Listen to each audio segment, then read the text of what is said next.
The session chair, Ambassador Lata Reddy, is the co-chair of Global Commission on the Stability of Cyberspace and the former Deputy National Security Advisor of India. I would now like to welcome the panelists for this session, Ambassador Sudhir Devare, the former Indian Ambassador to Ukraine and former Director General, Indian Council of World Affairs, who is connecting with us online. Welcome, sir. The well-known columnist, Professor C. Raja Mohan, Senior Fellow, Asia Society Policy Institute, New Delhi, is also joining us online. Welcome, Professor Raja Mohan. And our third panelist is here with us, Ambassador D.B. Venkatesh Verma, the former Indian Ambassador to the Russian Federation.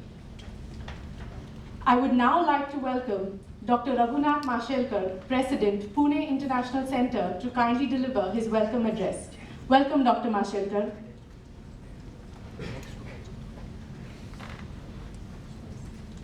May I also request the symposium convener, Ambassador Gautam Bambawale, to kindly come on stage. Thank you.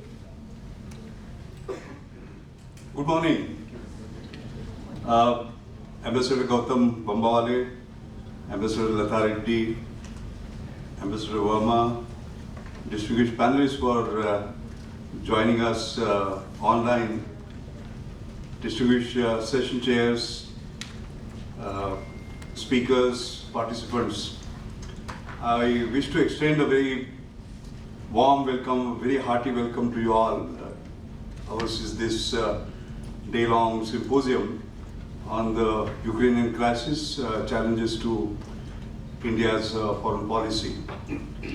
We are holding this meeting in a hybrid mode, digitally as we call it, not digital, not physical, but physical as well as digital. But there's no substitute to the physical. I was very happy yesterday when I saw you all at dinner and getting back, Rakesh, to the old norms of warm handshakes and hugs and so on and so forth. So some of you are here physically and hundreds of you are joining digitally. I extend a very warm welcome to all of you. I extend this welcome on behalf of our beloved and most revered Vice President, Dr. Vijay Kelkar. Unfortunately, he's not here today because of certain exigencies. So he sends his greetings to us as well as apologies. If my memory serves correctly, this is the first ever major meeting that he has missed, and we will miss you, Vijay. This event is being organized by three policy research leaders. One is Pune International Center, the second is Takshashila Institution, and third is XKDR, meaning Cross-Disciplinary Knowledge Data Research Forum. So let me extend a warm welcome to you all on behalf of all these, and a few words about each one of these. First of all, Pune International Center, we call it Vichar Manthan Kendra. It is an independent think tank. We were born on 24 December 2011, and it has been a decade-long journey. We have emphasized and the independent, multifaceted policy research think tank ideas with an objective to foster the values of that is enshrined in the Indian Constitution and UN Charter. We work in several areas. National security is one of them. Pune Dialogue on National Security, PDNS, is a flagship program. We work in climate change. Dr. Amitabh Malik is driving that program, Energy, Environment and Climate Change. His climate collective is making a big difference. We do work in science, technology, innovation policy, particularly social innovation. And our program again, the event, annual event, National Social Innovation Conference has gained quite a name and a national reputation. We also work in urbanization and other areas. We our objective is not just to have a dialogue like the one that we are having here, but after those deliberations, we engage and influence the policymakers, the government, the corporates, and so on and so forth. And we are particularly proud of that. Deepak Padgaonkar always used to say, Pune International Center is International Center in Pune, all right? And we have proved it. I mean, look at the Asia Economic Dialogue, for example. And I'm very happy this we do in association with Ministry of External Affairs. And it has gained quite a reputation, and somebody was kind enough to call it the Davos of the East. And of course, it's too early to say that. We know that in all humility, we have a long way to go. But it's good to hear these sort of good words. Our other partner today is Takshashila Foundation, which is an independent center for research and education in public policy, as we know. It is non-partisan, non-profit making organization, and it advocates values of freedom, openness, tolerance, pluralism, and it seeks to create change in connecting good people, good ideas, and good networks, like what we are doing today.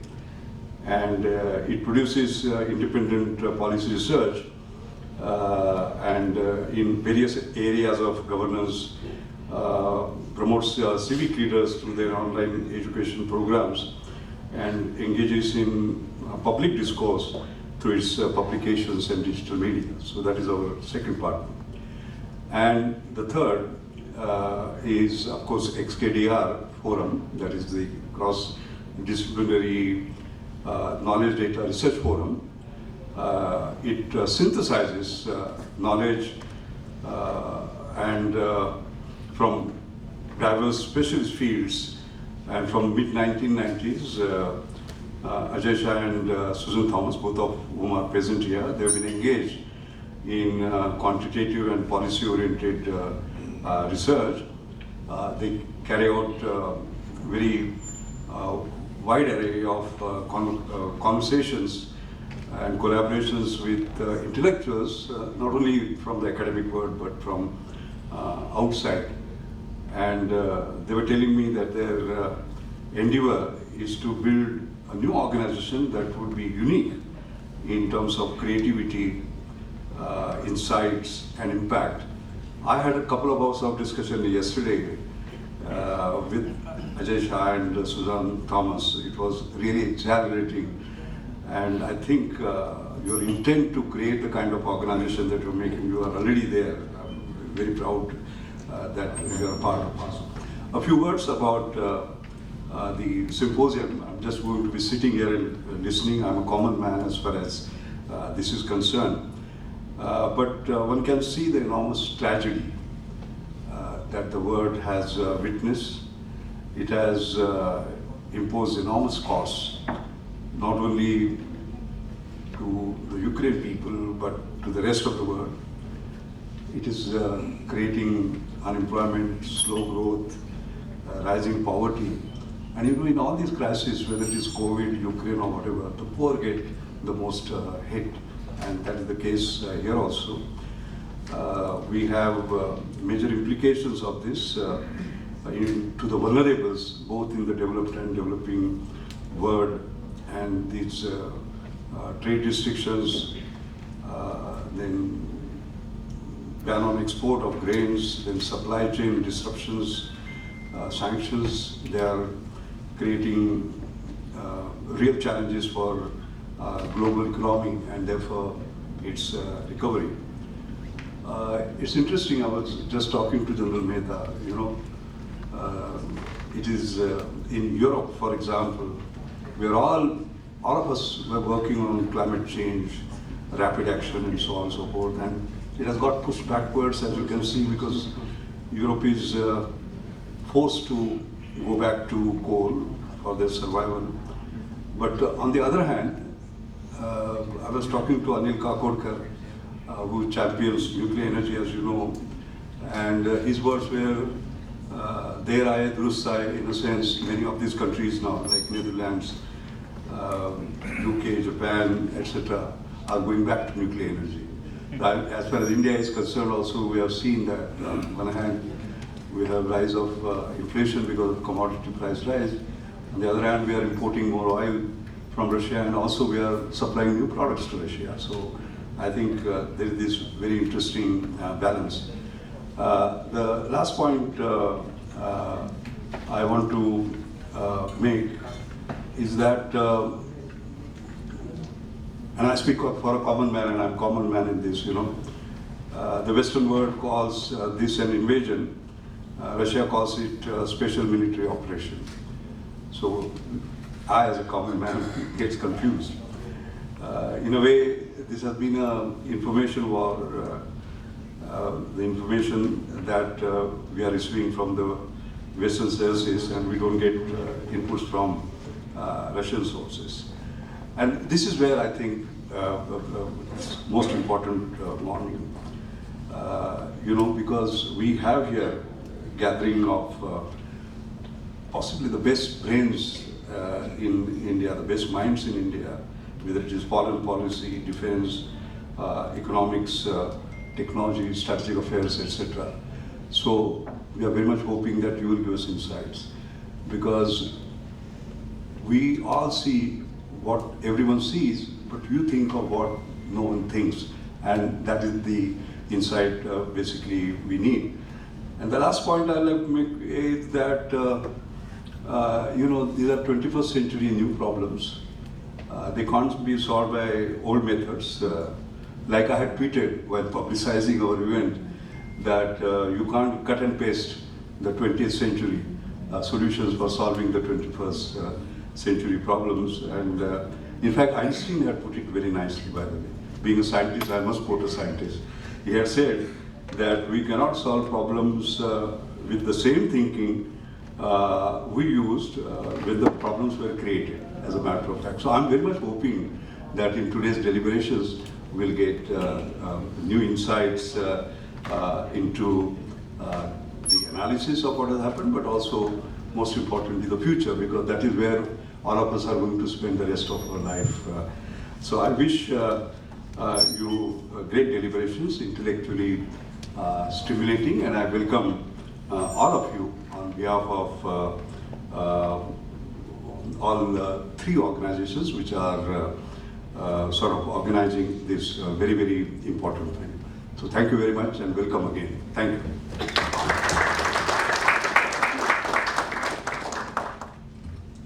Thank you, Dr. Mashelkar, for your inspiring words.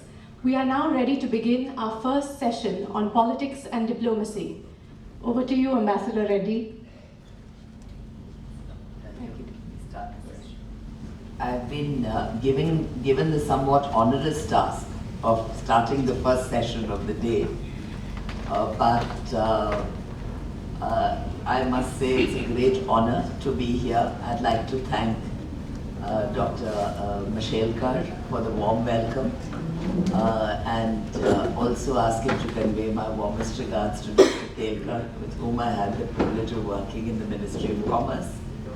Ambassador Gautam Pambawale, of course, has been a prime mover in getting me here to Pune. From Takshashila, my very own Takshashila, because I happen to be on the adjunct faculty there from Takshashila in Bangalore. Nitin Pai is here, as well as others. And we also, of course, I would like to thank Professor Ajay Shah from XADR for being a co-partner in this venture. And now turning to my fellow panelists, we have Ambassador Sudhir Devre joining us online, our first ambassador to Ukraine and the former Director General of ICWA. We have Mr. C. Raja Mohan also joining us online, a senior fellow from the Asia Society Policy Institute, and again an old friend. And finally, with me here on stage, I have Ambassador Venkatesh Verma, our former ambassador to Russia. So I'm sure you'll agree with me that their combined wisdom will help to shed some light on this very troubled subject of what Russia is doing in Ukraine and its global effects. Let me begin by saying that we live in a chaotic world order at the moment. Not just the Ukraine-Russia issue, but the situation where Europe is in decline. The UK is in a mess. Germany, with Merkel's absence, is no longer the strong leader it was. Macron has come back in France, but much weaker. So the big three in Europe are essentially not functioning as they should be. So US is bogged down in this unending struggle with Russia and China. And there are new Russia-China links emerging which are of concern to, I would say, all global powers. Blocs are forming. You have the US, you have AUKUS, you have the Quad, you have I2U2, which is of course the new formation with India, Israel, UAE and the US. On the other hand, the bloc seems to be forming of China, Russia, Iran, Pakistan. So we're going back into bloc politics. But India, I must say, is in a unique position. We are seen as the most hesitant member of the Quad, or of this one bloc. Certainly not, we're not seen as an ally such as Japan or Australia.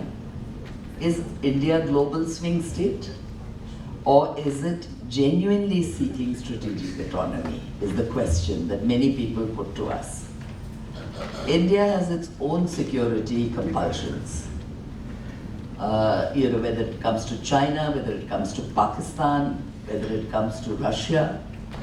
The West, I would say, needs to understand India's concerns and help India become a global manufacturing and supply chain. If it is to emerge as a clear rival to China. But India also demands strategic autonomy as a philosophy. It's a basic tenet of our foreign policy, has been.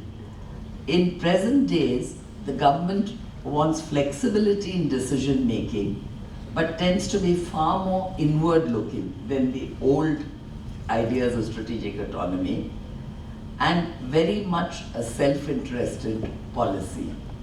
So you can argue that it is stronger on national interests than we have ever been before, but perhaps weaker on global interests in some ways. It's certainly not a noble, non-aligned movement philosophy.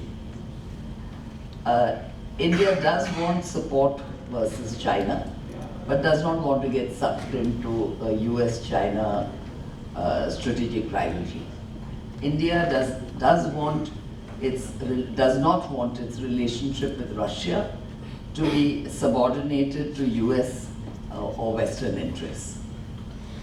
And India will only accept defense technology as a non-NATO ally from the West. So, that is the situation in which we are today. So I'm just setting the global context before I turn to my panelists. And my first question is going to be addressed to Ambassador Devre. Ambassador Devre, as the first Indian ambassador to Ukraine, you can give us a unique perspective on how the country has evolved and changed over the last three decades. We would like to hear your views on the historical context of how the country evolved to an active quest for democracy and its shift of allegiance from Russia to the West. What were the influences brought to bear on Ukraine by both Russia and the West, which have led to this armed and prolonged conflict today? Sir, the floor is yours. Thank you very much, Madam Chairperson. Good to see you, Lata, in chair on this PMC Symposium. First of all, I would like to thank Dr. Mashelkar, Dr. Vijay Kelkar, and other members of PIC Policy and also Accessila Foundation and XPR for inviting me this morning to the symposium on the Ukraine crisis challenges to India's foreign policy. Well, I'm really missing my friend Vijay Kedar, who is not here this morning with us, who has really been one of the inspirations for this dialogue this morning. Well, as you mentioned, I have the privilege of starting the Indian mission after its Ukraine's independence in 1992. And as you suggested, I would like to give a very brief overview emphasizing the historical context of the situation. Well, we all know a country which was fairly remote till few years ago, till recently, is today at the center stage of the geopolitics in the world. It is going through an unbelievable tragedy, a distress which the world has not seen, or rather rarely seen in the last few years. There have been huge casualties, extraordinary dimension of destruction, and the repercussions of this tragedy has been all over the world. Well, Ukraine in 1992, when it became independent, was also in distress, not of the same dimension, but Ukraine was ravaged. Greenery of the former Soviet Union and for that matter all of Europe, a breadbasket, had no food that night. People were begging on the streets of Kiev, Kharkiv, Odessa, and these places.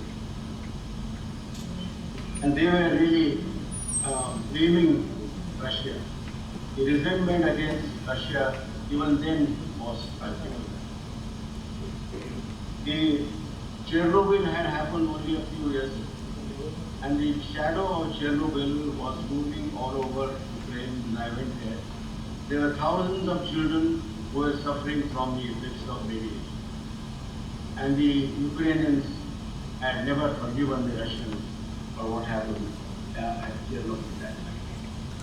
And yet, of course, they were all happy because they had achieved independence after centuries of dominance or occupation from foreign powers all around them, not just Russia, but also countries in Eastern and Western Europe.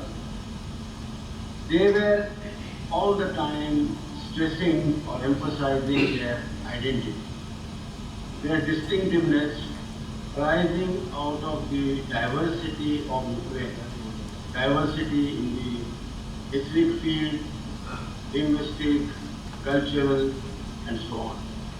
And they used to point out, and they continue to do so, that in Kievan Rus in 12th, 13th century, that was the fountainhead of the Russian and the East European culture, tradition, even Orthodox Christianity.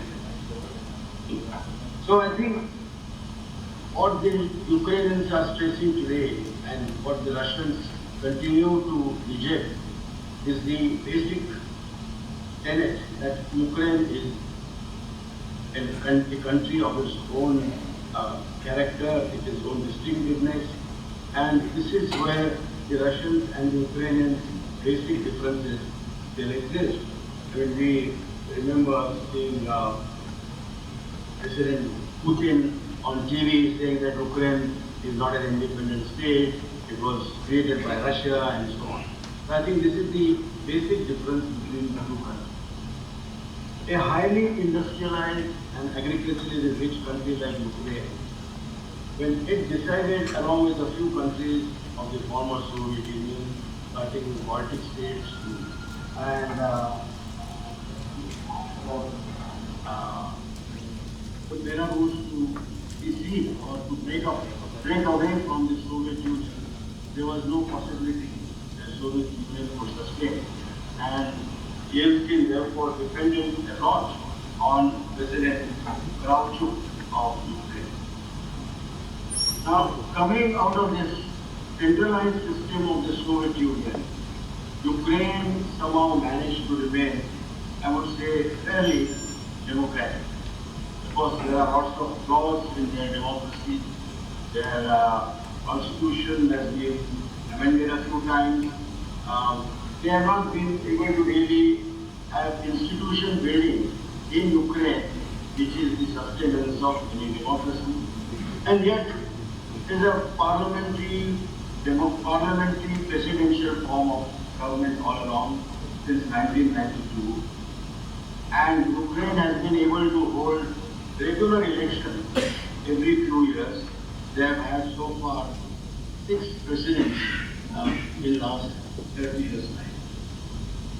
Right from the independence time, the Ukrainian economy has been going through ups and downs. Or they have been, of course, proclaiming that they would like to have market reforms, would like to have economy more or less modeled on the West European countries. However, and they in fact actually adopted the IMF program, agreed to Washington consensus.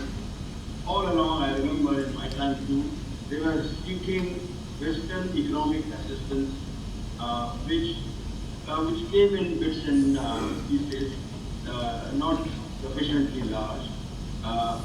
But the Ukrainians themselves were not able to take full advantage of the gas supplies which were available from Russia.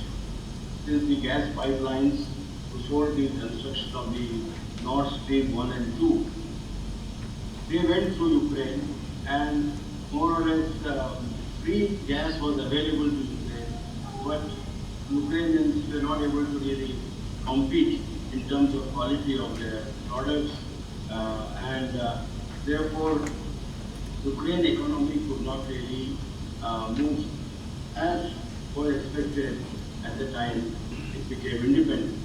And of course, the political setbacks, political upheavals in Orange Revolution in 2004, when the Ukrainian people rose against the elected government of President Yanukovych on basis of charges of rigging of elections, and subsequently in 2013 and 14, what was known as the Euromaidan demonstration.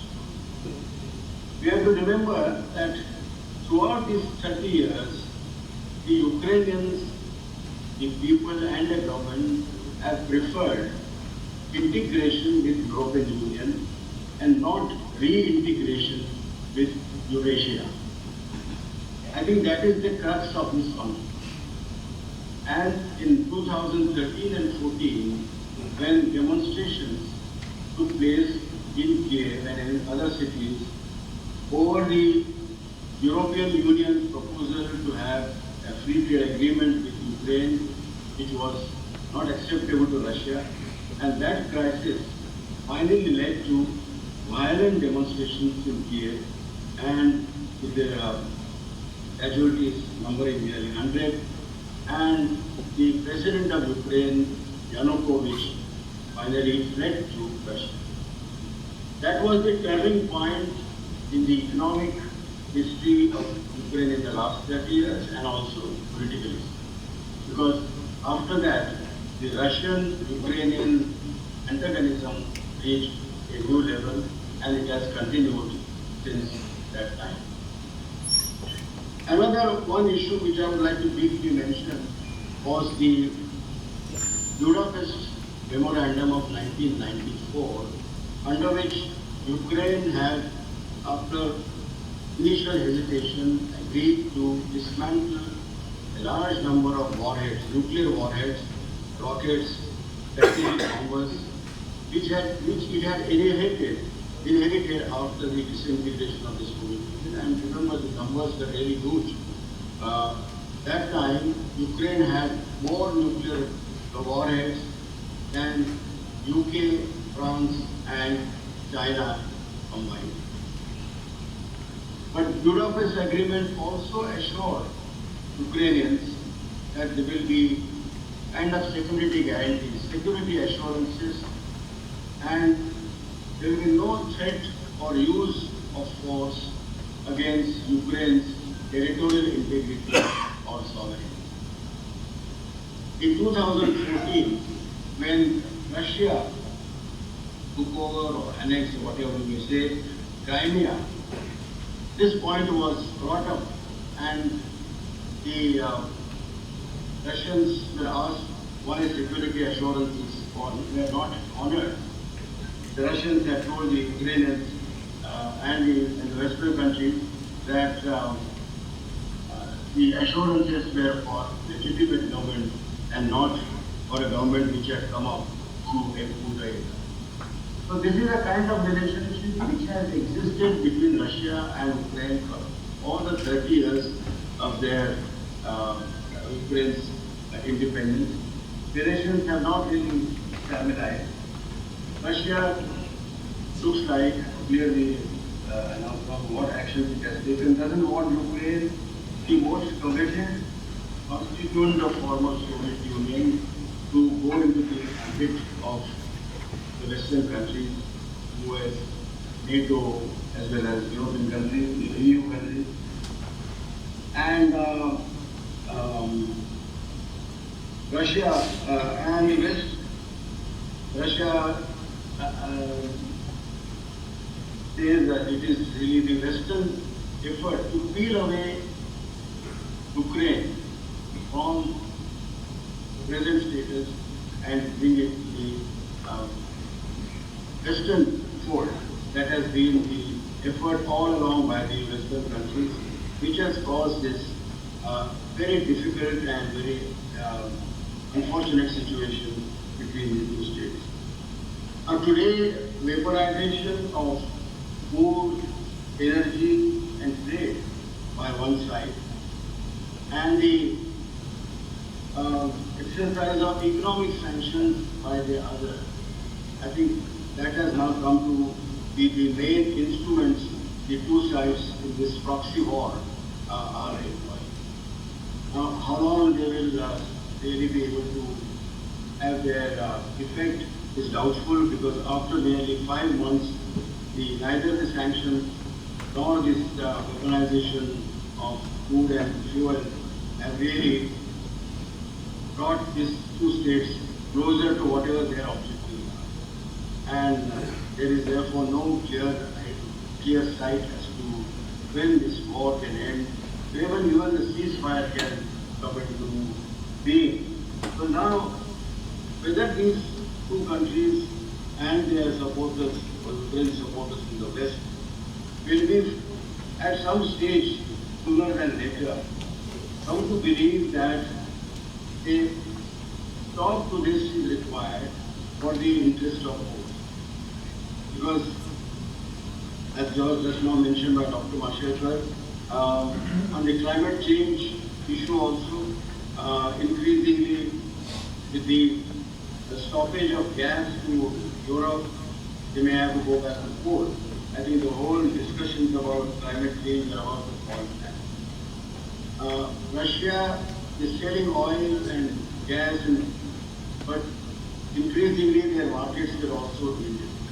And with the reduction of their prices, the discounts which they are offering to many countries, including to us, whether Russia will be able to really sustain this kind of price war on the energy question. To my mind, in this war, everybody has lost. The European Union has lost, very badly in fact, because today, whatever semblance of stability, whatever semblance of independence they had on the question of security in Europe seems to have really failed. Their attempts at diplomacy, President Macron's or Chancellor Scholz, did not really yield any results. NATO's expansion has taken place, but whether NATO can really bring security to Western Europe, that is doubtful. Russia, I think, has already considerably weakened, and if the American objective is to really basically weaken Russia, then I think the whole game is quite different than just to take care of Ukraine's problems. One beneficiary appears to be China, although they are also affected by disruption in the supply chains and so on. But clearly, Russia and China may be getting closer because of the peculiar situation that obtains now. Even before the war, the Russian and the Chinese military relationship was forming up. The longer this war continues, I think it is disastrous for everyone. And that brings me to the point about challenges to India's foreign policy. Well, we can discuss this whole issue at great length. We have taken a neutral, non-aligned position. We have explained it to the world because there was criticism of our strategic autonomy, as Lata just mentioned, position which we have adopted. I think as long as this war continues, and as I said, if that brings China and Russia closer, if there is a classic military alliance that develops between the two, it doesn't augur well for us at all. And I think this is probably the prime consideration that we can have as regards the need to find some kind of a mechanism to bring the war to an end. Right from the beginning, we have been emphasizing that there should be only dialogue, diplomatic efforts, bring about an end, or at least to reduce the intensity of warfare between the two. We have not agreed for condemnation of Russia. So we have at the moment, because of the stand we have taken, a position which I think we can probably put to good use. We are now becoming, from 1st of December, chairman of G20. I think that brings us certain responsibility, also an opportunity. And within G20, there are half a number of countries which have more or less similar views as we have. Perhaps we may not have the kind of leverage which is required to bring some kind of pressure or some persuasion to these two parties which are involved in this, Russia on one hand and the Western countries on the other. But to me, I think this is an opportunity which India can avail of. And I think our efforts to reduce the present situation of warfare between the two and bring them to kind of a dialogue table, it is, I think, worth it.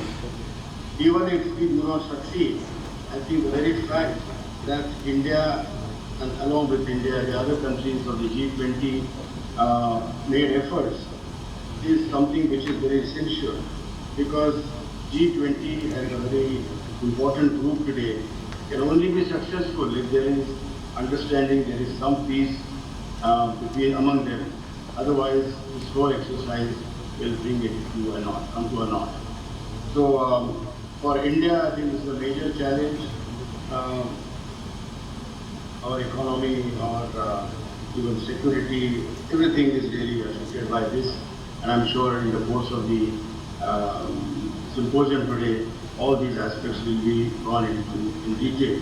But I would like to conclude with this thought that I think our symposium can give consideration to this suggestion that India has an opportunity which needs to be explored now fully with a view to bringing about an end to this very sad and tragic conflict that is plaguing Europe and the rest of the world today. Thank you. Thank you, sir. Thank you very much. That was a broad, sweep overview of what has happened in Ukraine and what has brought us to the present situation, as well as some useful suggestions for how we can use the G20 chairmanship to move ahead. Can I now move to my good friend Raja Mohan? And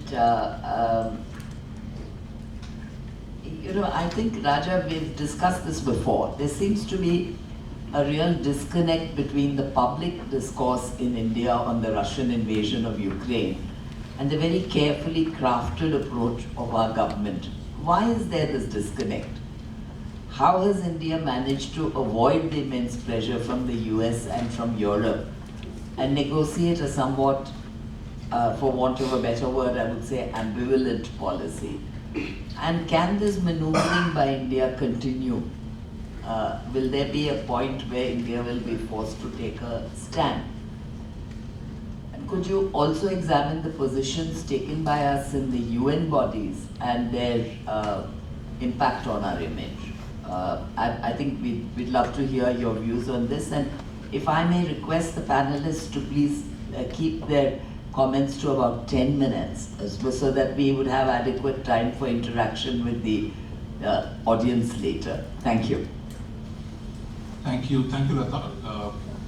Really, let me begin by thanking the Pune International Center and Takshila and other institutions for inviting me. And apologize for not being able to come to Pune. My old friend Rajan Bhaskar, professor, used to tell me in JNU there are only two great cities in the world, Pune and Paris, in that order. So I love coming there. Sorry to miss this. And but I'm here through the discussion. I'm also somewhat daunted by the weight of the panel. You just heard Ambassador Devre speak, who served in Ukraine. You have Venkat Verma, who was ambassador in Russia, Lata, who was our deputy national security advisor. So I'm somewhat of an outsider and someone who tends to be in a minority view, generally on foreign policy issues. So do indulge me for the next 10 minutes or so. I think this notion of a disconnect between the way the Indian public reacted, whether it's the WhatsApp groups or whether it is the newspaper columns, and the way the government has dealt with it. I think there is a fascinating disconnect. While the public empathy for Putin was outpouring in the beginning at least, the government has very carefully navigated this crisis. And my sense is at the end of nearly 6 months, India can be quite happy that its stand has been vindicated and that it has reasonable room to continue to maneuver in the international situation, and that there is no real pressure for us. The idea that there's constant pressure that we must choose sides, I don't see that pressure at all. In fact, there's been a significant accommodation of Indian interests. So let me talk about for me personally, that whatever might be the Russia's excuse or claim on Ukraine, there can be no really, as an individual citizen or citizen of the world, to excuse the kind of war it has pursued in Ukraine. Particularly the kind of attacks on Ukrainian cities, on people who claim to be part of few, but that's my personal view. And I think it's a pity that the government of India did not explicitly criticize the intervention directly. That aggression, since we are victims of aggression ourselves, that saying that would have certainly not in any way undermined our position and would have given us a lot more leverage.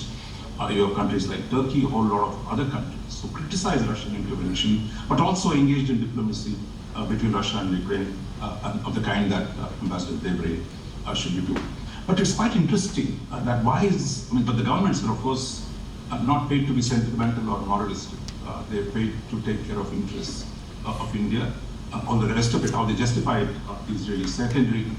So governments can't really stick to moral principles in dealing with crisis situations of this time.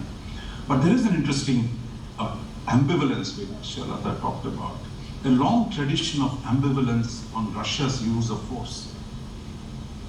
Despite our talk about non-alignment, which we've seen that India's reluctance to criticize Russia in the Hungary, 1956, Czechoslovakia, 1968, Afghanistan, 1979, Crimea, 2014, and the invasion of Ukraine in 2022.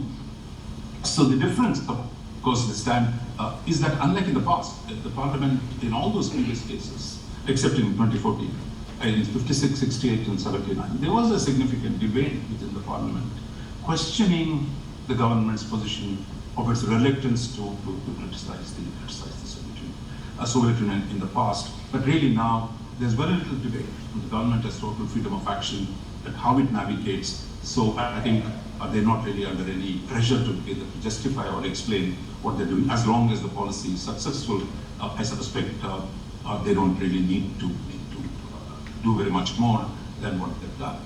But I think it's important to understand why the Indian silence in the past and why does India is always reluctant to criticize Russia's international actions, even when they simply do not square up with our own interests, let alone principles.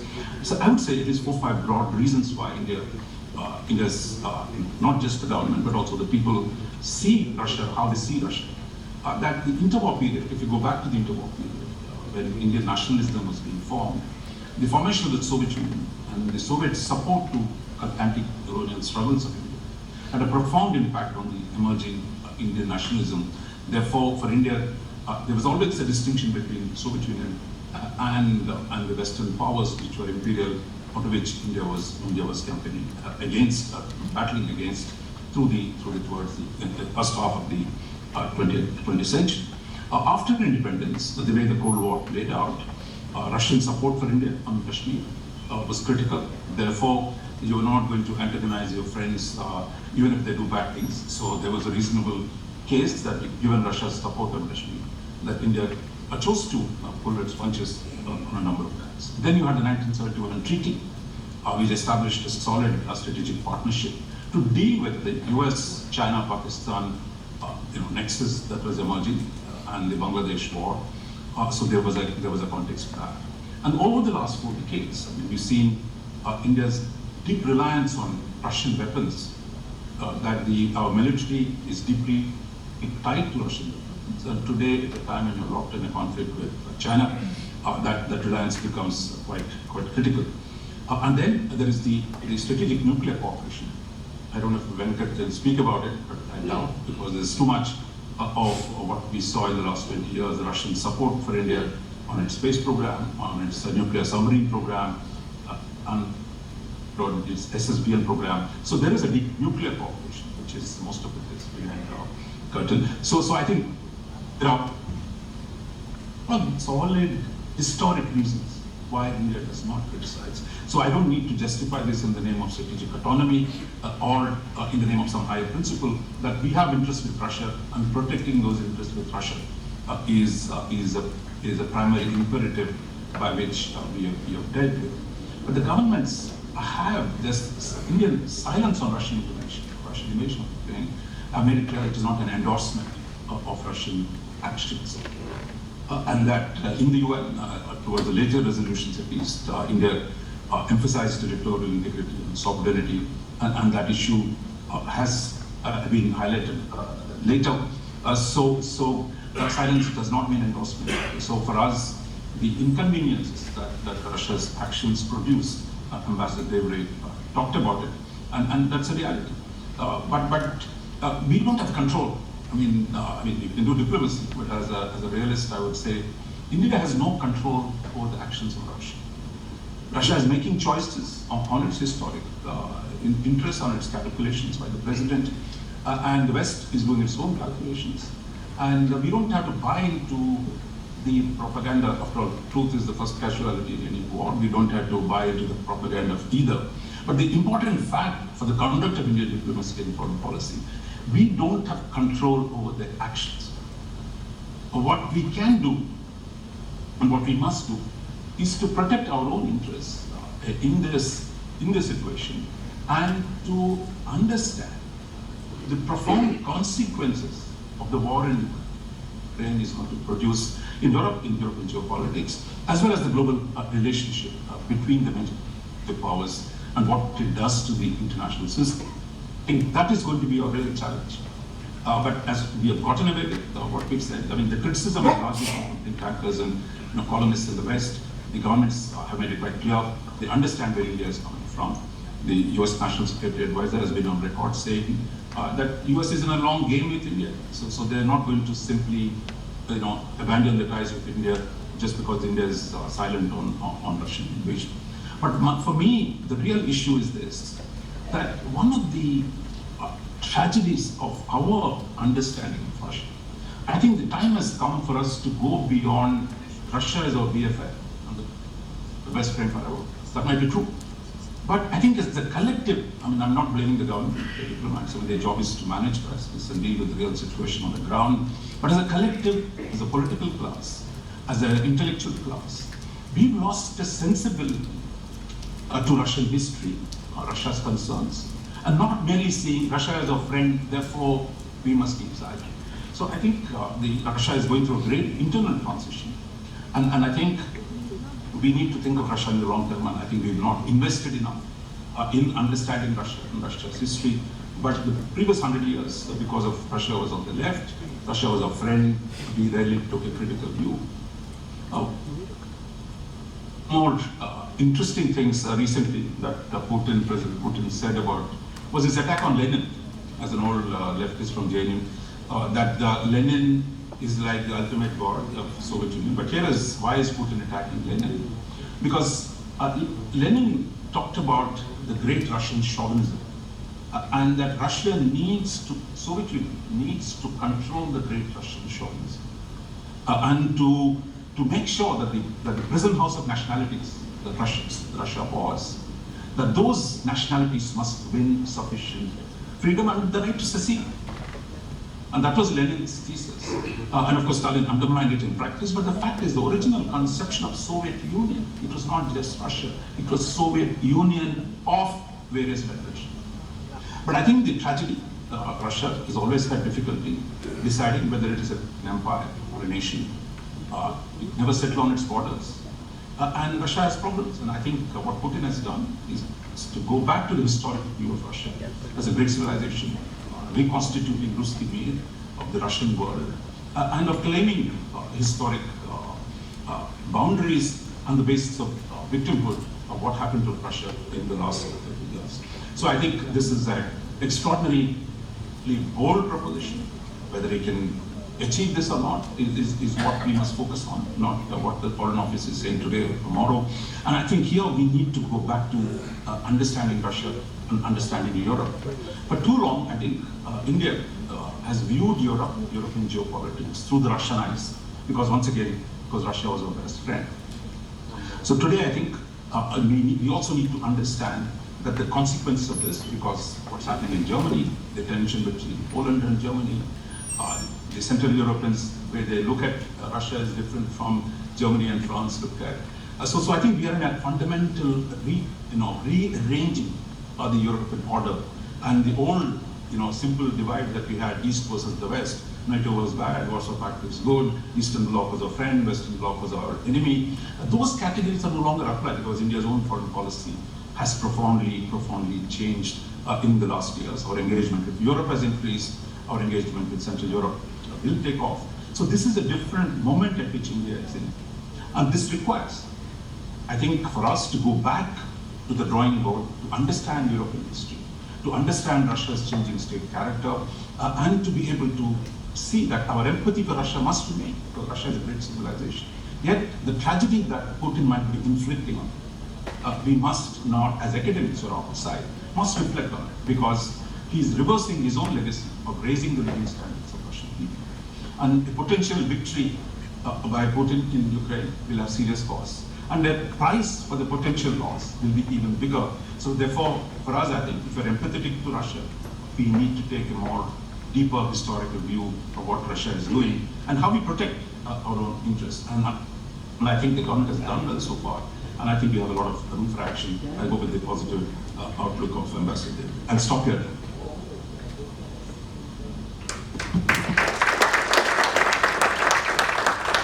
Thank Thank you. Thank you, Raja, for bringing a different dimension into our discussions. And, as always, you've left us with a lot to think about. I'll turn now to Venkat, who's here in person. Venkat, till recently you were our ambassador to Russia. And can you shed some light on what were the Russian motives and compulsions, which has been touched on, but perhaps we can hear really what happened in Russia that led to this armed aggression on Ukraine. In addition, what will the effect of Russia's actions be, not just on India, but on other global powers? Are our relationships with these powers affected? How do you see the global world order shifting? And finally, how do you see our relationship with Russia playing out in the future? So over to you, Venkat. Thank you very much, and great pleasure being here in Pune. Ambassador Bombawale is the chief instigator for all these good visits to Pune, and thank you very much for that. The Pune International Center, Takshashila, Kedak Center that is coming up, fantastic. It's very good, very timely session, and a great honor to join this very distinguished panel of speakers and very insightful comments from everyone. So we are where we are today, which is the 5th month of the war. It started in February 24th of this year. It was some time in the making. The 3 years that I was ambassador in Moscow, you could sense the policy build-up, so to speak, but also the policy direction in which Europe, NATO, and the United States had locked themselves in the relationship with Russia. Whether we were able to anticipate that it would break out into full-fledged open military hostilities was difficult to say last year. There were a number of important indicators. There was a very big Russian military exercise in the spring of last year. And of course, a huge build-up that started in December and January in Russia and in Belarus and led to the military intervention in February. Ukraine has been an independent, separate nationality for 1,000 years, but has been an independent country only twice, really speaking, or only twice, once between 1917 and 1921, and the other time, which is now after the collapse of the Soviet Union. Now, Ukraine and Russians are separate people, but having intertwined histories. Ukraine is also a deeply divided country, with Eastern Ukraine having a different political complexion from Western Ukraine. But there have been instances in Ukrainian parliamentary democracy over the last 30 years. A couple of leaders have been able to get support from both Eastern and Western Ukraine. And the common factor for all these leaders was the fact that you would need to live both with Russia and with Europe. It is when leaderships in Kyiv insisted that this balancing act had to be abandoned and you shipped decisively in one direction, that a divided country, Ukraine, produced very bad policy choices. And that policy choice, the tipping point came in 2014, after the Maidan events of February 24th again, where unlike the previous 2 decades, Ukraine shifted decisively to the west against Russia. The Minsk agreement was via media to see if there was an interim settlement that can be put together, which is to contain, to protect Ukrainian territorial integrity and sovereignty, but give autonomy to the 2 Russian dominant regions in the Donbass. Russia made a fatal mistake by not dealing directly with the Americans on Ukraine and dealt with what it finally realized were weak, loud, essentially ineffectual powers in Europe, which is France and Germany, which were the guarantors of the Minsk agreement, of the Normandy process, and proved completely ineffective in taking it forward. So France and Germany, acting on behalf of the EU and therefore acting on behalf of European security, have come short, and therefore the collapse of European security today can be traced back to that. The Russians did try a little late in the day to deal with the real managers and the movers and shakers in Kyiv, which is Washington, D.C. So during the course of, during the Trump period, I think they had some moderating effect on American policy. And American policy came back in full force after the Biden administration came in. The Biden administration's policy on Ukraine vis-a-vis Russia is far more hardline than it had been during previous American administrations, which is not saying, which is saying a lot, because since 1991, the main jewel in the crown for NATO expansion was always Russia, was always Ukraine. Ambassador Strauss, who was the American ambassador in Moscow in 1991, predicted this in his cables to Washington. Ukraine is the price. So these 5 waves of NATO expansion. And the Russians got it on themselves by complaining and not doing anything about it. So that's the first lesson of international politics. If you show weakness, you will be exploited. You will be pushed. And you will be pushed until you push back. And the Russians pushed back militarily in February of this year. Now we are all under the false presumption, the comforting presumption, that countries go to war only when they are absolutely confident that they will win. Actually, in the real world, it really happens that way. Most countries go to war when they think that a bad situation is about to get worse. And from the Russian calculation, the last 6 months of last year, where there is a huge amount of Russian influence making in Kyiv, closing down of Russian channels, closing down of Russian-related opposition groups, closing down of all forms of. Now, these, of course, can be justified and explained by the fact that Ukraine feared a military intervention from Russia. But the fact of the matter is that Ukraine has locked itself into a policy decision since 2014, which meant that you looked for distant protectors for your security for a very proximate security problem. And that fell flat on its face since the commencement of the war, with very tragic consequences, both for the European state, which is after 1,000 years has emerged as an independent state and has every right and deserves the sympathy of the world to protect its sovereignty and territorial integrity.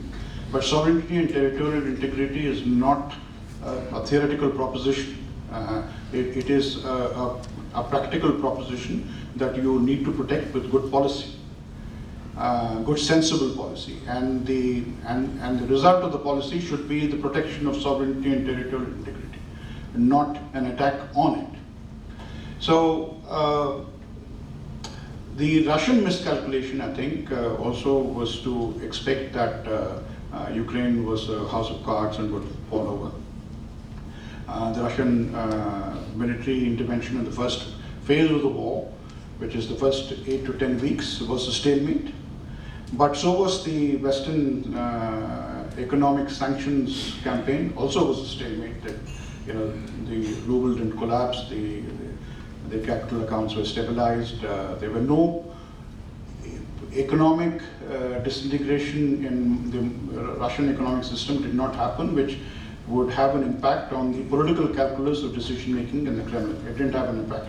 In fact, it had the opposite impact of strengthening Russian resolve. So we had two big stalemates in the first: the military stalemate from the Russian side, and the economic sanctions stalemate from the West.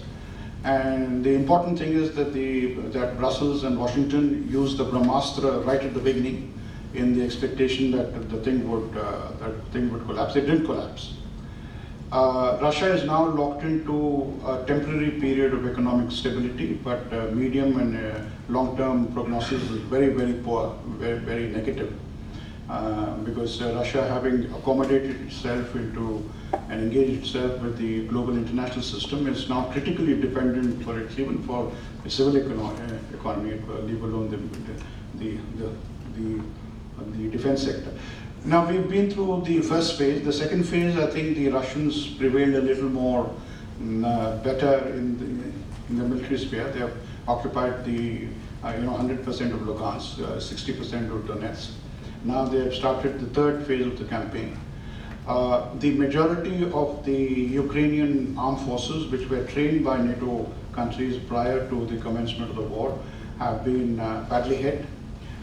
So Ukraine is short of trained manpower, but is not short of very high-end NATO and American military equipment. So while the technological level of equipment that is coming into Ukraine has risen, what has fallen is the number of battalions that are capable of putting up a very stout defense to Russia.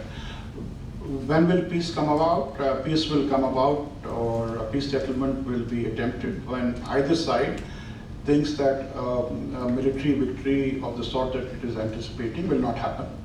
But presently, both sides have the calculation that the Russians feel that the second phase went well. So in the third phase, they will better the Ukrainians even more. The Ukrainians think that the Russians are exhausted after the second phase, and therefore they will have a success of the nature of the first phase with Russia. So there are two very different calculations, and they are leading to different conclusions. So until there is a change in calculus, both in Washington and Brussels, along with Kyiv, and in Moscow, this will not happen. The international consequences are quite dramatic. This is the first full-fledged hybrid war of the 21st century. It is not a continuation of the wars that we saw at the later part of the Cold War, nor at the early part of the post-Cold War period. There is a military conflict between Russia and Ukraine taking place, which we see every day. There is a larger global conflict between Russia and the West. It is a very strong economic dimension, which we have referred to.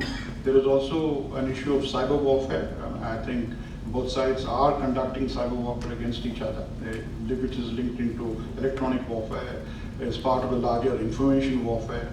And therefore, it is a thing that has grave collateral consequences across the world. The reason why it has very grave collateral consequences is not merely the Russian intervention.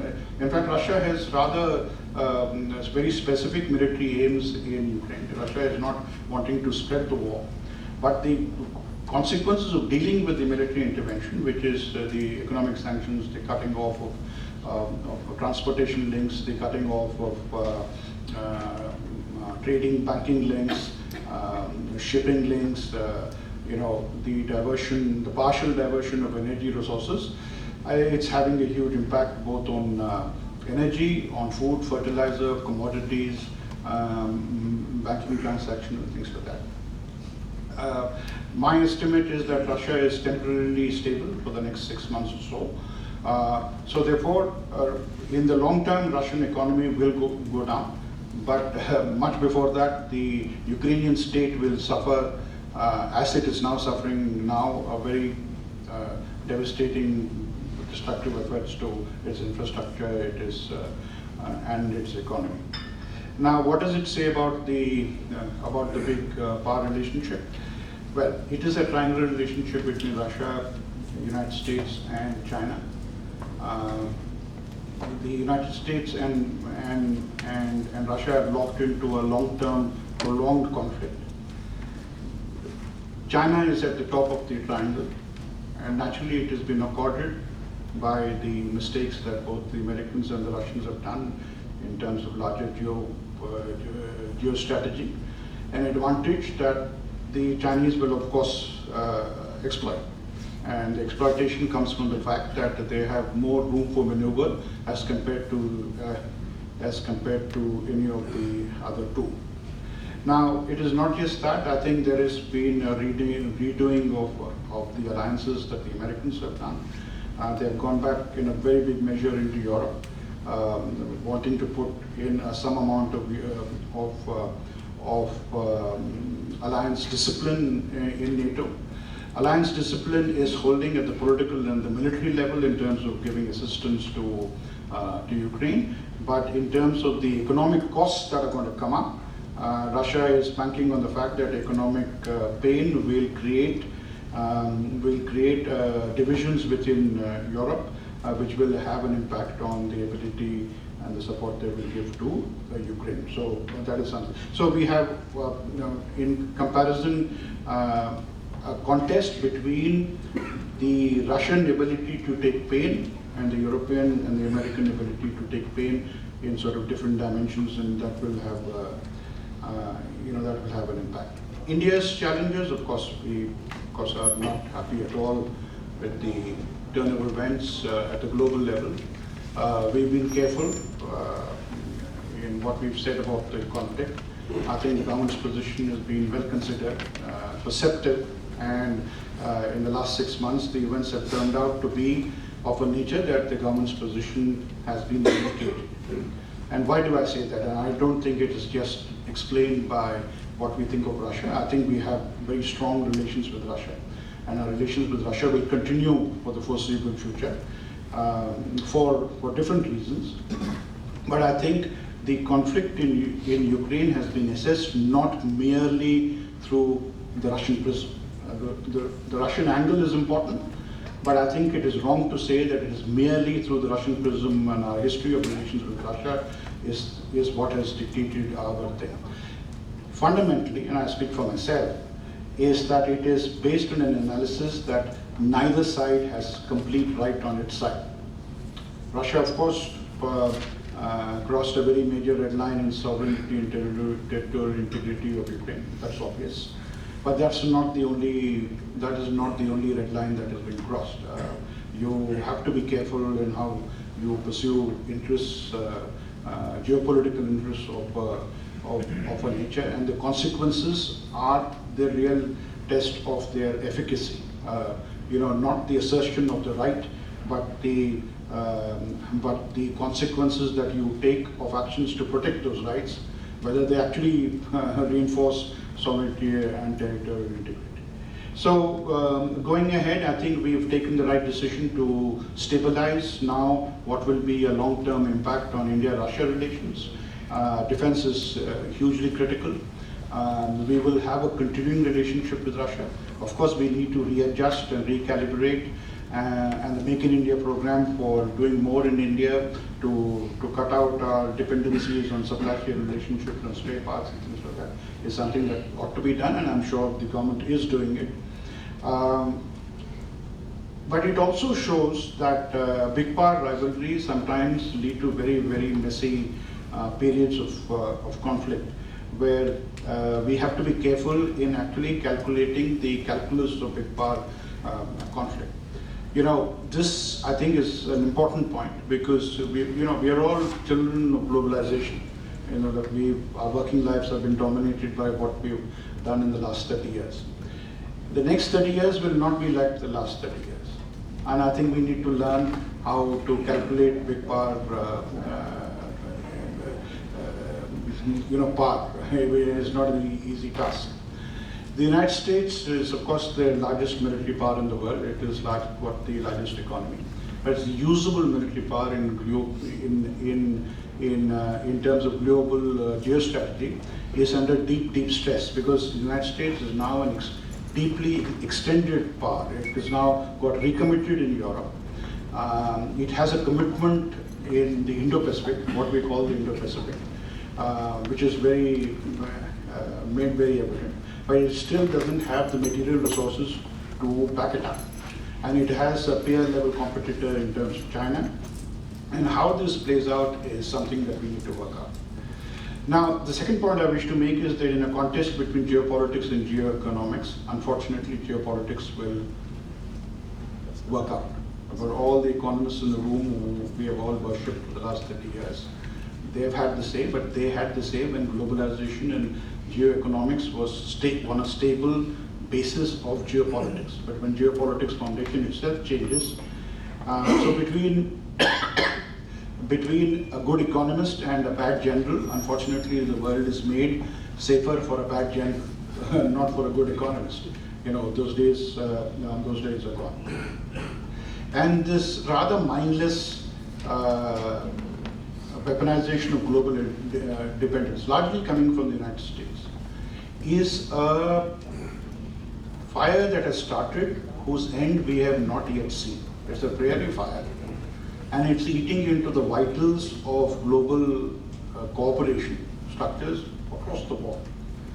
And it is unfortunate because Washington and Brussels were very clear on how the war would start with Russia. They have absolutely no conception of how the war would end with Russia. So having let loose this sort of this thing of global interdependence weaponization has huge geopolitical and geoeconomic consequences. The de-dollarization is something that is attempted. But also the fact that the political structures have changed. I mean, of course, we are familiar with G20, Quad, BRICS, SCO, and the others. But there are a large number of other regional notables that are coming. Turkey for one, Indonesia another, Iran. Russia can no longer sell, Russia sells 80% of its gas to Europe. In the next couple of years, this number will dramatically fall. Russia will have gas, but will want to find customers in the rest of the world. Presently, it sells only 10% of its gas to China. Now, if Russia pivots to its own east, I think we have a major opportunity for us on the Eurasian continent on how to take this forward in terms of connectivity, in terms of rail, shipping, energy resources. But we have to have the courage to think big. Now, I mentioned briefly about the fact that the severe limitations or material limitations on American policy to pursue a dual containment policy of both Russia and China at the same time is a matter of grave significance to us. And it's something that we need to calculate in a more accurate manner so that that can inform our own choices going ahead. The changing nature of war is something that is important. We have a separate session in this in the afternoon. The Russia-Ukraine war is the first full-fledged combat war that we are seeing in this century. Largely on account of the fact that American interventions were with competitors which were 3 or 4 levels down the thing. So in the Ukraine war today, we have equipment that has been produced in the 1970s and 1980s, but you also have equipment that has been produced in the last 2-3 years, both on the Russian side and on the American side. The first few weeks of the war, we saw drones everywhere. Now drones are being shot like little flies out of the sky. So technology evolves very quickly, and combat technology is something that is being done. Now, there is a direct conflict between Russia and the United States electronic warfare systems that is taking place presently in Europe. I mean, it's not just a proxy war in terms of electronic surveillance and detection. It is a direct war between Russia and so let me end with that. I would like to endorse the chair's conclusion. 20th century solutions will not apply to the 21st century. I think we should, physically we've arrived in the 21st century.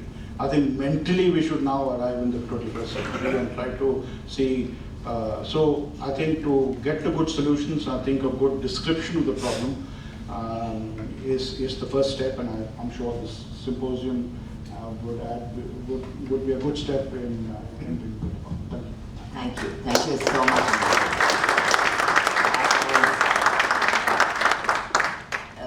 very, very comprehensive summing up both of Russia's position, our future relationship, as well as yes.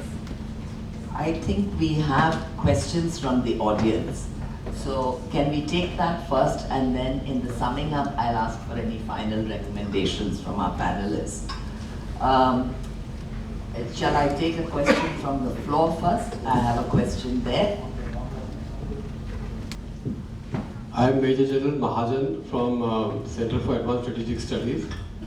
I have a question for the diplomats. To describe the actions of India, some terms have been used during the Ukraine crisis.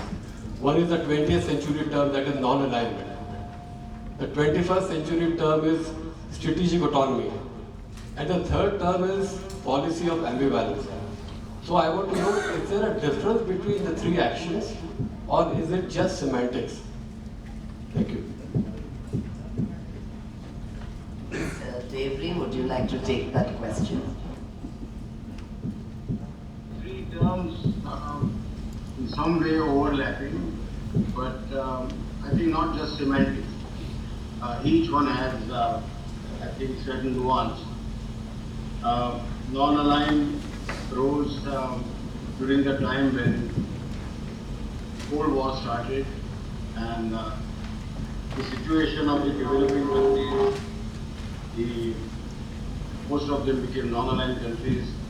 Economically, very poor, militarily also very poor. I think that was the need of the day. Strategic autonomy is, I think, related to the new situation in which now countries have greater strength. To have a large group of countries which are emerging countries, which are in a position to really put up their own defense industries, their own strength has increased, and therefore they have the greater courage to stand up against certain decisions which seem to be forced on them. Ambivalence, I think, connotes certain lack of clarity or decision making. I would say, I don't think that is a very term which will really go along with non-alignment or with strategic autonomy. It is basically, I think, probably refers to lack of decision making on certain issues. And that's why sometimes you find ambivalence. I think I would interpret in this way. Thank you, sir. In fact, I would say that certainly strategic autonomy is the more laudable goal of the three. Non-alignment is perhaps no longer applicable, and ambivalence, I do think, has a negative connotation. And if we can move on to the question from the floor, I have a question from Gautam Bambawali. Thank you. Thank you very much. You know, the symposium is on challenges to India's foreign policy. And many of the speakers made the point that at the end of the Ukraine crisis, whenever that may be, we are going to find a weaker Russia, but a stronger China-Russia axis. How does India's foreign policy change to deal with that reality after the Ukraine crisis is over or the war is over, and whenever that may be? Thank you. Venkat, would you like to take that? See, this is, I think, a very important point for us. We can anticipate a much weaker Russia economically and perhaps politically in the next decade or so. But a far more geopolitically compact Russia on the Eurasian continent. It might look like a contradiction. Now, whatever the status of Russian power and sustainability of its state, we have no other option but to deal with Russia on the Eurasian continent. Continental security and access for India on the Eurasian continent, not on its rims, not in Europe, not in Japan, but in the intermass between the two, Russia is our only friend. We don't have an option. The weakness of Russia translating into Chinese geopolitical axis and expansion in the Eurasian continent will be a geopolitical disaster for us. Now, this is sometimes not anticipated or accepted enough in our strategic discourse. There is a huge amount of emphasis on maritime, which is necessary. But I think we will be an unhinged subcontinental power if we have no access upwards, northwards. Our entire focus is on the maritime domain. Russian weakness will be the biggest preventing factor for a Russian-Chinese alliance, because the Russian-Chinese alliance with a weak Russia will be an exploitative relationship which the Russians will resist to their utmost. Now, more operationally, will the Russia-China partnership of tactical alliance that we see now, a tactical partnership, not an alliance, with even symbolic military postures like joint patrols in the Japan Sea of Japan, there is one Lakshman Rekha that the Russians will never cross, that to accept the Chinese agenda on India in their policies towards India. That will not happen, because if that happens, then it will happen only in a case where Russia has completely collapsed as a state. Because from the 1960s, Russia has pursued a consistent policy that for balance in Asia, it needs India as much as its relations with China. Now, let us also not fall into this trap of over-exaggerating the Russia-China relationship, which is, I think, very popular in our strategic analysis.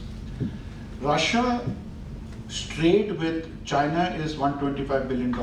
This year, it might go up to $165, $170 billion. Russian energy or gas and oil exports is about 5 to 10%. Russian gas and oil exports is 80% to Europe. US-EU trade relationship with China is what? $1.2, $1.3 trillion. So we have this great ability to exaggerate the Russia-China relationship, and obviously we fall for the declaratory postures that come out in their joint statements and all. Things like China has done nothing in this present 6 months, in the last 6 months, to help Russia militarily to fight in Ukraine. It has exploited Russian weakness. It is buying oil from Russia like we are buying oil from Russia. It has asked its banks not to do business with Russian banks. Chinese credit for Russia is going down. Russia has no option but to deal with China, but that will not lead into an alliance partnership directly against India. Thank you. If I can move on to another question from the floor. How has the conflict in Ukraine changed India's energy security doctrine? And what is our biggest concern when it comes to securing our large energy requirements over the next decade in light of the crises in Ukraine? Raja, would you like to take that? I wanted to respond to some of the two earlier thoughts. One, I think, on the strategic autonomy, which I think in India we tend to mythify this into some kind of a unique Indian attribute. Every country in the world, small or big, tries to maximize its strategic autonomy. So that's a natural, it's like saying birds fly, fish swim. Look at Nepal is constantly trying to do balancing strategic autonomy from India. Even tiny Maldives does it. Sri Lanka has done it. And you can say Ukraine's own policy towards Russia was to seek more strategic autonomy from a neighbor who you discussed. So I think we should not conflict. Look, I think if we start from the question of interest, what are my interests, then I think the rest of it will fall. And I think we don't have to fit everything into the mythology of strategic autonomy, because, as I said, that's 101 fundamental principle of how states in the economic system behave. Second, I think in terms of the challenges that we get from what's happening today, one is the weapons question. I mean, I think the government has decided it's not jumping from dependence on Russia to dependence on the West. The focus on, I don't know if you know, how many of you heard PM Modi speak about the self-reliance, the defensive, a number of times in the last few months, that this will take time. But the notion that, look, as a large country, which was actually producing weapons before independence, today is the largest importer, therefore finding ways to produce more at home, which means inevitably buying less from Russia, less from abroad, but getting the Indian capital, foreign capital, to invest in India, to produce weapons. And I think that is the significant policy that is declared. How much of it will actually be affected is the question. Second, I think in terms of the potential consequences, you can differ on how the Sino-Russian alliance will play out. Because in my lifetime, I've seen US and China on the same side. I've seen Russia and China on the same side. I've seen India work with Russia to balance China. So I think in the last 70 years, we've seen that relationship go up and down. So I wouldn't predict this exactly the way the relationship will go. After all, Russia and the West collaborated in the Second World War against Germany. So there are, if you see even in the last 70 years, the oscillation is real. But I agree with Venkat that we have to be prepared to deal with the fluctuations in the relationship. The key to that is how do we strengthen ourselves internally? And I think on the question of weapons, it's there. But on the question of energy resources, where Russia is the dominant control over supply chains on energy, that is, I think there's an opportunity today. We are doing it. And I'm not sure we've done enough exploration in our own country, whether there is talk about, new exploration policy or that. At some point, we need to invest in our own energy resources. That again will take a long time. In the interim, Russia will remain an important partner. You want a balance within the major powers. But I would say Russia's salience for India has steadily declined in the last 30 years. Trade, $10 billion, not including the recent oil. With the US, it's 160. With Europe, it's about 120. Even Britain, it's 50. So the relevance, but on the nuclear issue, on the weapons issue, Russia is going to be important. And more importantly, balancing among the powers, Russia retains a role. So I think in that process, we've already moved closer to the US. We do things which we've never done before. Quad, I2U2, now with the French. So the policy has already changed. That we're trying to recalibrate our engagement with the West, and that we're partnering more countries in order to deal with a more situation. So I would say on energy and weapons, where we have to do more at home to deal with the problems. I just want to address one question which came up there, which Yusuf asked the question. Look, if you're a neighbor of a country, a large country, and that neighbor invades another country, it nearly puts the fear of God in you. That's what's happening in Central Asia. All neighbors of Russia, current and former, including those who are members of the Soviet Union, if you walk in and take over another country, the others are going to say, how do I protect myself tomorrow? So in fact, it's interesting when Russia took over Crimea, one of our neighbors came to me and said, would you do something similar? Maybe take Terai from Nepal, maybe occupy Bhutan, because they're all trying to be acting funny with Chinese, they're all supporting BRI.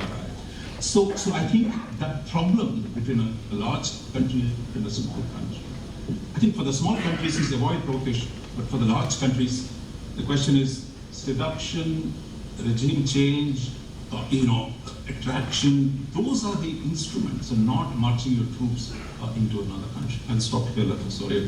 Thank you. If I could put a specific question to Ambassador Devre, which came to him. They say that while India may attempt conflict resolution as G20 chair, what is your feeling on Turkey playing a role in this more seriously? Well, Turkey being a neighbor of Ukraine, a Black Sea country from where Ukraine's and Russia's trade passes, Turkey has a standing, and therefore Turkey's role in the present wheat export deal was, I think, understandable. If you are trying to utilize the relationship of number of countries, including Turkey, India, and Indonesia, and others, we have today a group of such countries which can have, I think, in this G20 some kind of a position on the conflict resolution. As I said, this is not going to be so smooth because the nature of the warfare between Russia and Ukraine, in which West is also involved, may not permit an easy solution to this. But this is an area of conflict resolution worthwhile attempting. Commenting on the energy situation, I think with the supply of oil from Russia, mainly from Sakhalin, where India had invested about 20 years ago, we have today, I think, a kind of a diversity of supplies from, as far as oil is concerned. As Raja said, we need to explore further oil sources in India itself, both on the ground as well as in offshore areas. And our relations with the Gulf countries progressing well is a sign of that diversity which we are now achieving. So this is, I think, a new opening which we have got now. How we work out our relations with respect to energy supplies from Russia needs to be seen, because this kind of discounted price from Russia may not last. If I can come in here now and just say that in the interest of time, we're already over our allotted time, though technically we haven't taken our full 90 minutes yet. I'm going to sum up a few questions that remain. And also, in a sense, that leads to the final comments from all of you, where we go from here. What lessons have we learned?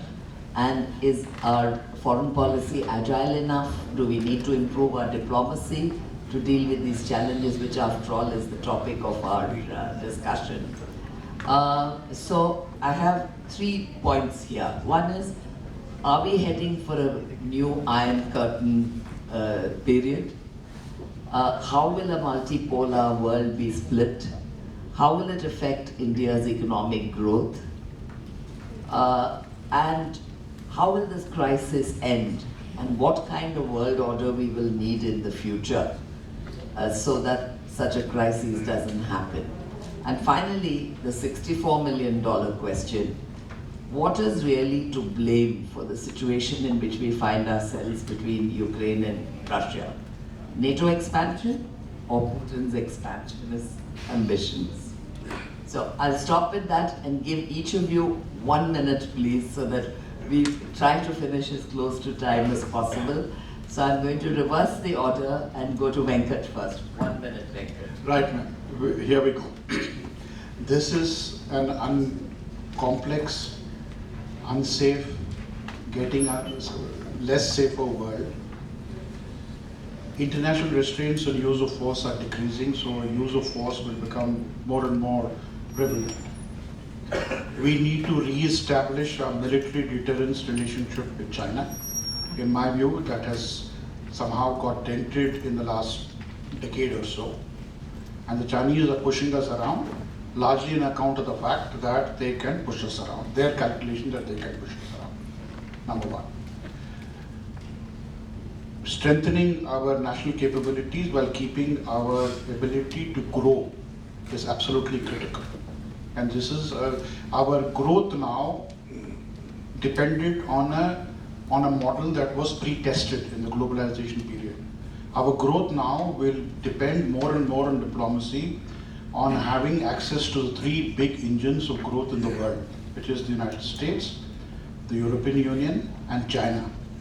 United States and European Union, we can do it, there's no problem. But how do we maintain our access to growth in China, which is an engine for our own growth? Otherwise, there will be a difference in Indian growth if it's driven by 2 engines or by 3 engines. It's a simple fact of economic physics.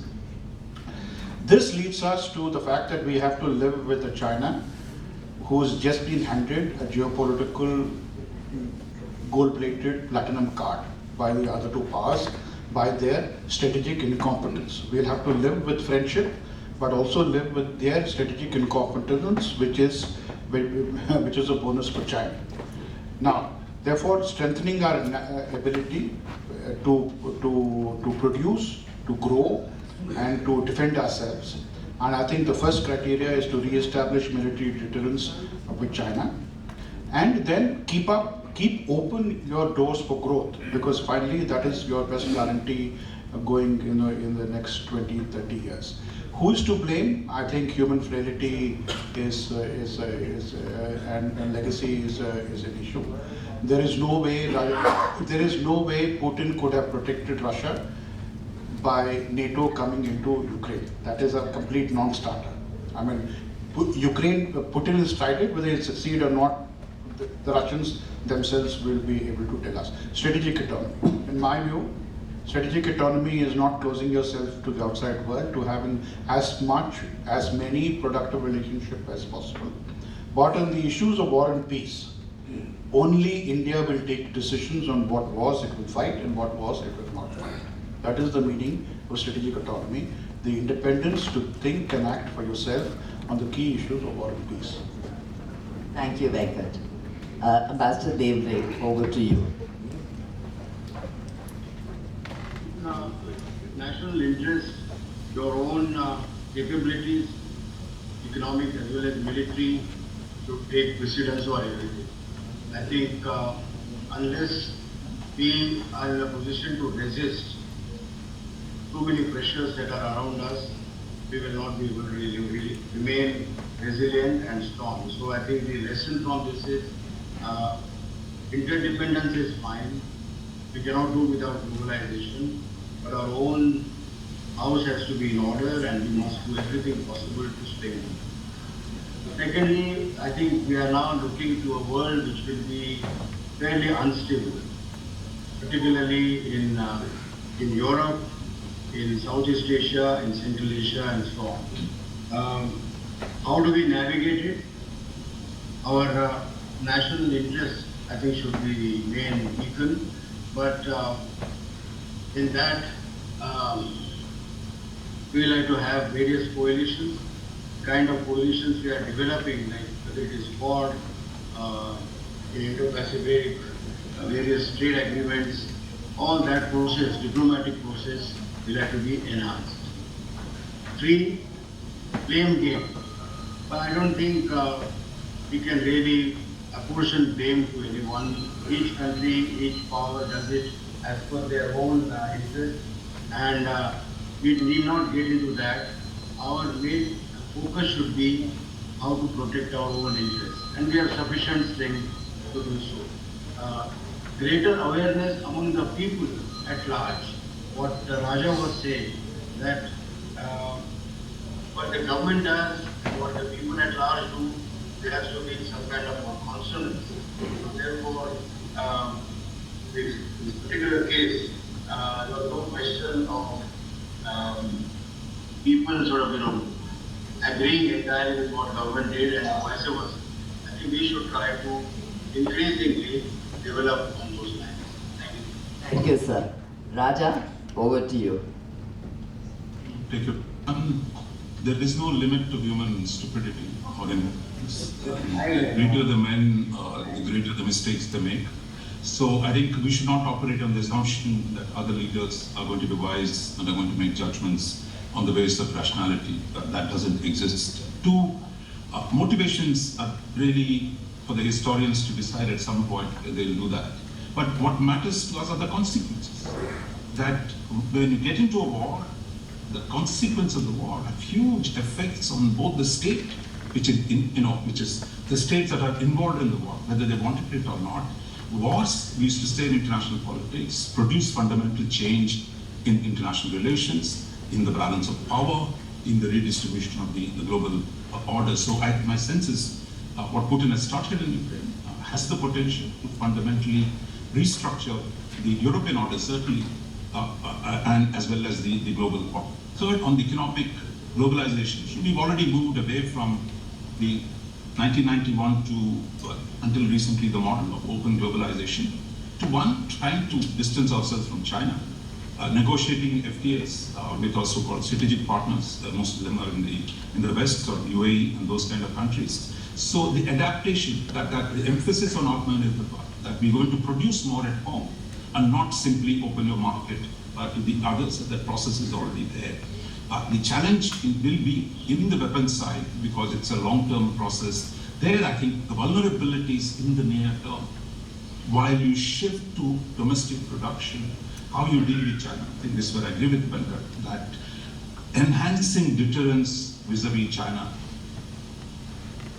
on the principal actor.